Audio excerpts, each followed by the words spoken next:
Lui, c'est Zach Nani, un streamer Call of Duty qu'on retrouve désormais en train d'interviewer des grandes stars du sport, comme Benoît Saint-Denis, Karim Benzema, Samir Nasri ou encore Didier Drogba. Mais comment en est-il arrivé là? On peut le voir aussi en ce moment en train de commenter les Jeux Olympiques sur France Télé. Mais c'est quoi son parcours en fait? Eh bien, c'est ce qu'on va essayer de redécouvrir aujourd'hui dans un nouvel épisode d'Histoire de YouTubeurs. Zach Nani, c'est un Lyonnais pure souche et fier de l'être. Il est né le 31 mars 1995 et il va faire toute sa jeunesse là-bas. Au début, à l'école, pour Zach, tout roule. Mais au collège, ça commence à se gâter jusqu'à son déménagement où il va changer de quartier. À ce moment-là, le petit Zach, il va se plonger dans le sport et plus particulièrement le volleyball, mais malheureusement pour lui, il va se blesser. Ça va être le début d'une petite descente aux enfers parce qu'à 14 ans, il doit arrêter le sport, il va prendre 20 kilos et du coup, il va devoir trouver une nouvelle passion.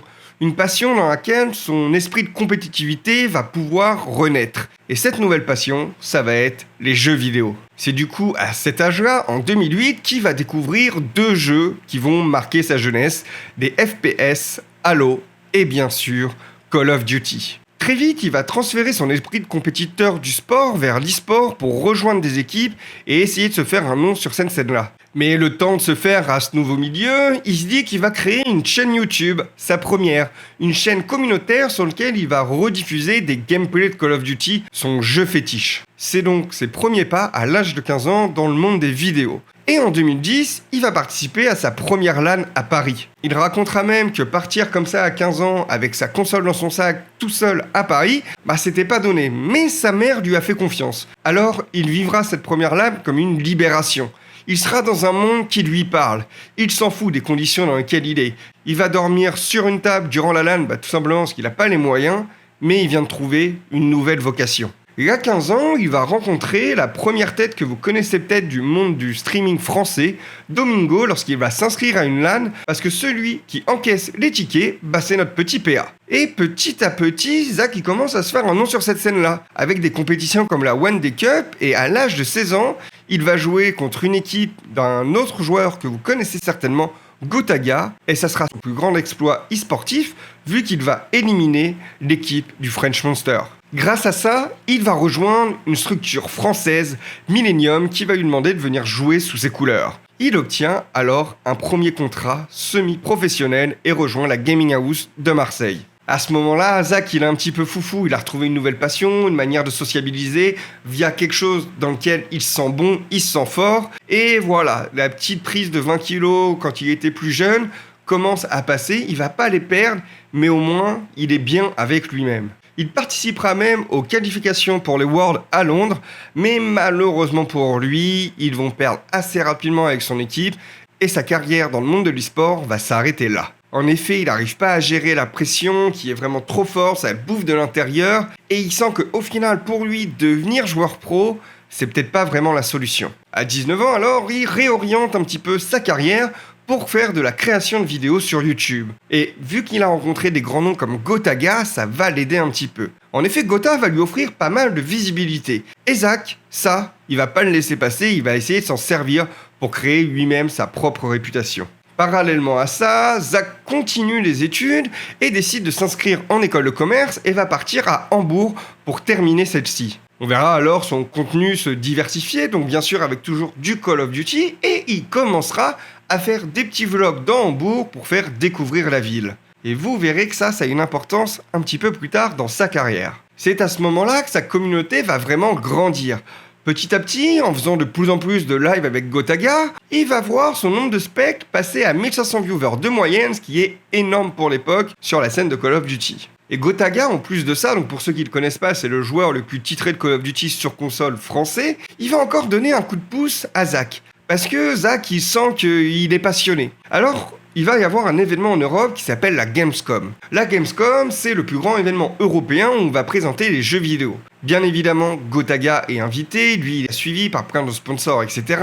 Et il va proposer à Zach de lui payer le billet de train pour qu'il puisse venir avec lui et faire des vidéos en avant-première sur le prochain Call of Duty, Black Ops 3. Alors Gota, il va se débrouiller pour mettre Zach aussi en contact avec Activision, pour qu'il puisse avoir accès à la scène et donner une nouvelle visibilité à Zach. Et en plus de ça, Zach il y va, il n'a pas de chambre, il n'a pas d'hôtel, il n'a pas de sponsor à ce moment-là. Donc Gotha lui dit t'inquiète, c'est pas grave, tu viens avec moi dans ma chambre et puis on se débrouillera. Donc là, à ce moment-là, Gotha fait une passe D mais magnifique à Zach qui va tout simplement lui permettre d'avoir en avant-première le nouveau Call of Duty, créer du contenu et encore une fois rentrer un peu plus dans le monde de Call of Duty, de YouTube, du streaming. Et ça, comme je vous l'ai dit, Zach, il le laisse pas passer. C'est d'ailleurs après ça, avec Black Ops 3, cette nouvelle édition, que Zach va avoir sa meilleure année sur YouTube.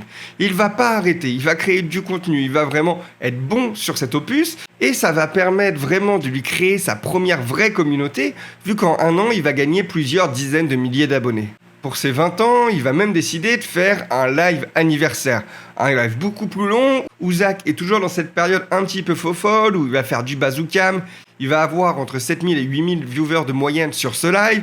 Il va réussir à toucher 1500 € de dons, parce que voilà, là on sent, c'est son anniversaire, les viewers veulent lui faire plaisir, et en plus, il vient divertir sa communauté. Ce live-là va vraiment marquer, encore une étape dans cette croissance, et dans le fait qu'il commence vraiment à croire qu'il va pouvoir vivre de ça. Peu de temps après ça, durant l'été 2016, Eclipsia, une web TV, va lui proposer de rejoindre son collectif pour streamer du Call of Duty sur celle-ci. Alors Zach, hyper content, il va se donner à fond durant l'été, etc.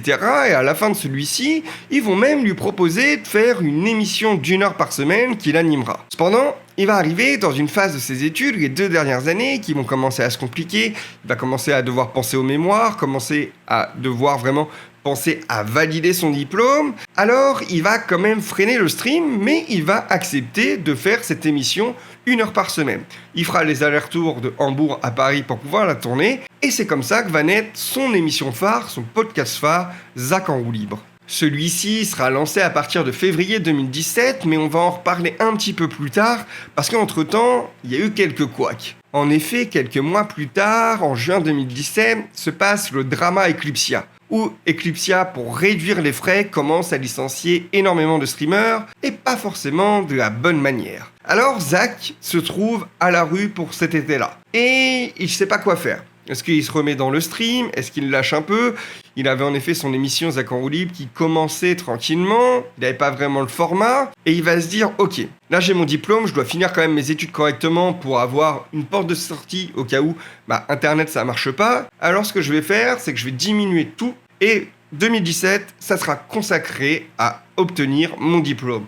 Une fois que je l'aurai, je verrai. Mais pour le moment, on se concentre, on est focus, il me faut mon diplôme, je termine mon mémoire. Et à ce moment-là, il fait vraiment un choix important. Parce qu'il pouvait déjà partir dans le gaming. Malheureusement, ça va lui faire rater ce qui s'est passé à la fin de 2017, c'est-à-dire la hype Fortnite. Mais c'est pas grave. Il va avoir son petit diplôme en marketing digital. Et une fois que ça, c'est terminé, ça y est, Zach, il peut essayer de tout donner pour vivre de sa passion. Premier truc à faire en sortant de son diplôme, ça va être d'essayer de retrouver une web TV pour relancer Zach en roue libre.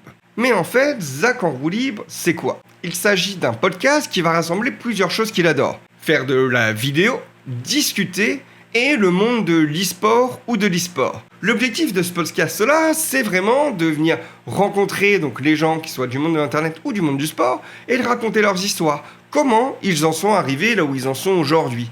Leur parcours scolaire, leurs études, les choix importants qu'ils ont fait dans la vie, les rencontres. Et grâce à tout ça, il va commencer tout simplement à s'intéresser aux gens, parce que déjà, ça va l'intéresser lui-même. Et il dit, mais si moi ça m'intéresse, est-ce que ça va pas intéresser des auditeurs? Et clairement, ce podcast, il va marcher, et c'est un petit peu grâce à lui qu'on parle de lui aujourd'hui. Bien sûr, à côté de ce podcast, il va reprendre les streams, pas forcément que sur Call of Duty, vu qu'il a essayé LoL avec sa core l'année d'avant, et il va faire un peu plus de multigaming, et surtout, bien sûr, de la discussion, parce que c'est vraiment quelque chose qu'il aime. Mais malheureusement pour lui, la web TV et le stream aussi, c'est fini. Au bout d'un an, en fait, il y a une coupure budgétaire, du coup, hop, nouveau transfert, et Zach en roue libre passe sur la Team Vitality. Team Vitality, qui était la team que Gotaga avait créée avec plusieurs personnes, qui est une team e-sport, et qui était celle du coup qui l'avait battue quelques années plus tôt. Mais vous savez quoi? Pour Zach, le sort s'acharne, le web TV, c'est pas fait pour lui. En effet, au bout d'un an, Team Vitality, c'est fini. Et là, il commence à se dire, bon, J'arrête pas de changer de web TV, qu'est-ce que je peux faire? Est-ce que maintenant que j'ai de la bouteille, maintenant que je sais comment le produire, comment interviewer, j'ai trouvé mon format, j'ai trouvé ma manière de parler avec les gens? Parce que si vous regardez les premiers Zach en roue libre et vous regardez ceux qui sont maintenant, il y a quand même une énorme différence et on sent que Zach a vraiment changé et qu'il est beaucoup plus posé dans sa manière de faire. Tout simplement, il a appris à le faire correctement et à être de plus en plus professionnel. Et à ce moment-là, il se dit, je crois que c'est le moment de me lancer et de le faire pour moi-même sur ma propre chaîne. Et c'est là qu'on va voir du coup le transfert après 3 saisons de Zach en roue libre de Web TV à Zach en roue libre sur la chaîne de Zach tout simplement. Mais attendez, parce que là on est allé un petit peu vite, parce que le truc Zach en roue libre pour moi c'est vraiment le fait marquant de sa carrière, mais il s'est passé d'autres choses. On refait un petit bac et on va reparler vite fait de 2019. Parce qu'en 2019, Zach, comme je vous ai dit, à ce moment-là, ça y est, il est lancé. Il va aussi intégrer un autre collectif, le collectif Radio Sex, avec des streamers certainement que vous connaissez, comme Kamel, Côté, Joël, un de ses meilleurs potes, et Prime. C'est réellement le début d'une nouvelle ère pour lui. Il vit la fast life parisienne, puis il va partir en Corée. Après, il va rentrer un petit peu plus tôt pour des raisons personnelles. Mais à ce moment-là, Zach, il va tout donner. Sauf qu'il va peut-être en donner un petit peu trop. À son retour de Corée, il va décider de sortir, comme à son habitude, aller faire la fête, pump it up, la vie parisienne, comme je vous ai dit. Et le lendemain, ça va coincer. Il va faire sa première crise d'angoisse. Et pas une petite crise, pour ceux qui n'ont jamais fait de crise d'angoisse, quand elle fait une réelle crise d'angoisse, tu peux plus trop respirer, tu peux plus trop bouger, t'as ton cœur qui va palpiter à 2000 à l'heure, et Zach, il sait pas ce que c'est. Il a l'impression, à ce moment-là, qu'il va mourir. Et ça va réellement être un électrochoc pour lui. Il va se dire, non mais attends, c'est quoi là? C'est à cause de mon hygiène de vie. La première crise va pas être diagnostiquée, il va en faire une deuxième 3 semaines plus tard, et là les médecins vont lui dire, tu commences à faire des crises d'angoisse, faut commencer à changer ton mode de vie, parce que si tu continues comme ça va pas le faire. C'est donc à ce moment-là, durant cet été 2019, que la vie de Zach va réellement prendre un tournant. Il va entièrement changer sa manière de vie, son mode de vie, son hygiène de vie, tout simplement parce que s'il continue comme ça, il fonce droit dans le mur. Désormais, Zach décide d'être un petit peu plus calme, plus serein, de moins faire le coup en live, d'essayer tout simplement d'être en accord avec lui-même.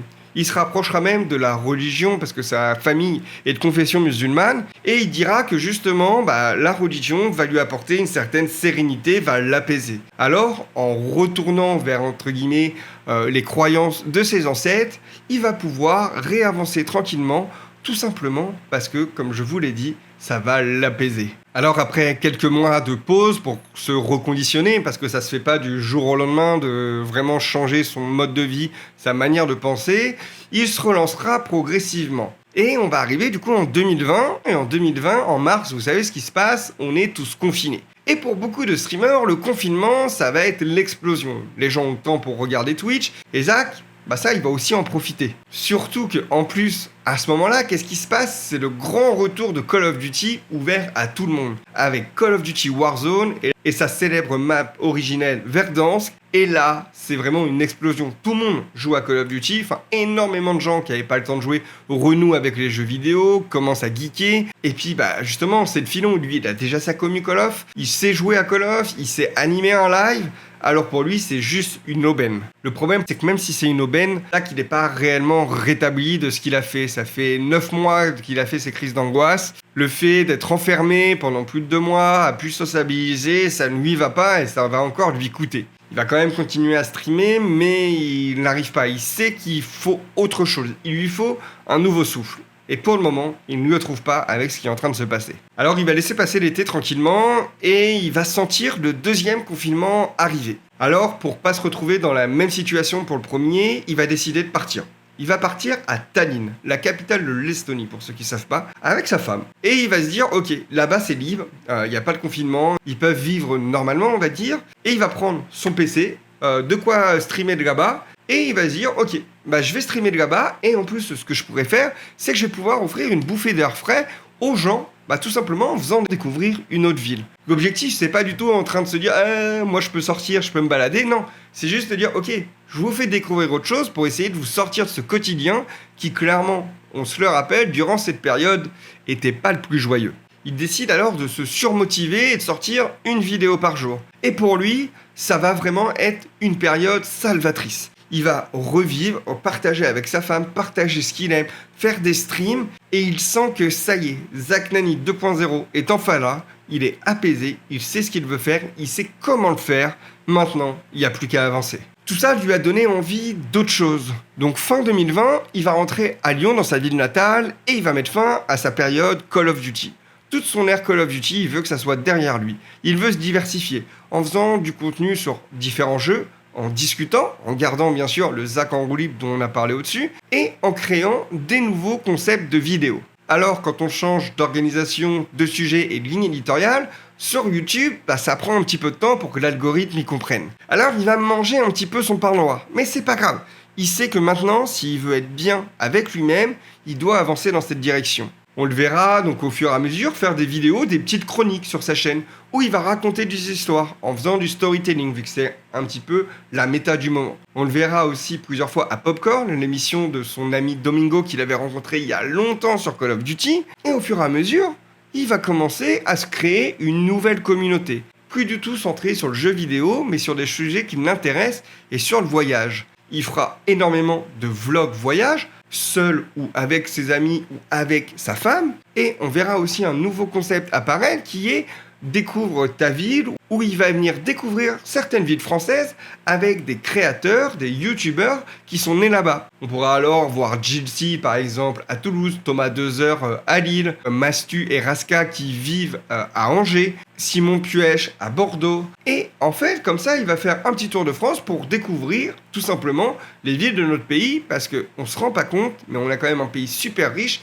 et rien que voyager en France, c'est une sacrée richesse. Et puis bien sûr, pendant tout ça, Zach en roue libre va se développer. Il le produira chez Webedia, qui est une énorme agence de créateurs, et comme je vous ai dit, il va inviter des noms de plus en plus prestigieux. Bien sûr, il y aura eu Karim Benzema, donc le Ballon d'Or qui vient aussi de Lyon, donc en fait ils vont se rapprocher là-dessus. On va avoir Samir Nasri, Didier Drogba, il y aura énormément de gros créateurs comme Amixem, Cyprien, Mastu, JDG ou même d'autres sportifs comme Morgan Charrière aussi, Robert Pires.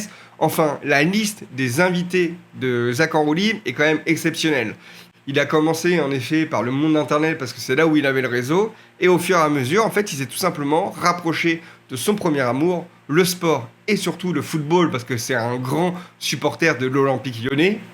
Mais voilà, il a réussi petit à petit à rentrer dans ce monde-là, ce qui fait qu'on le retrouve aujourd'hui en train de commenter sur France Télé la plus grande compétition de sport du monde. Ça quand même, je pense que comme dans la dernière vidéo où j'ai fait sur Rivenzi, quand on lui a proposé, quand t'es fan de sport, t'es fan de commentary, c'est quelque chose que tu ne peux absolument pas refuser. Dernière nouvelle, dernier fait marquant, on va dire, sur Zach Nani, sur sa carrière, c'est qu'en 2024, il a décidé aussi d'ouvrir sa chaîne de restaurant, la Casse d'Allery. C'est une franchise qui va s'inspirer, en fait, il va écrire les recettes grâce justement à tous ses voyages, il a pu découvrir différentes recettes, différents goûts, et il va faire son petit melting pot pour avoir sa propre marque culinaire. Alors aujourd'hui, il y en a 3 il me semble, mais c'est une franchise. Alors si jamais vous avez envie et que ça vous intéresse, n'hésitez pas à le contacter, peut-être que vous pourrez ouvrir un restaurant en son nom. Et c'est vrai que pour le moment, les commentaires sont plutôt pas mal. Peut-être qu'un jour, faudra aller goûter.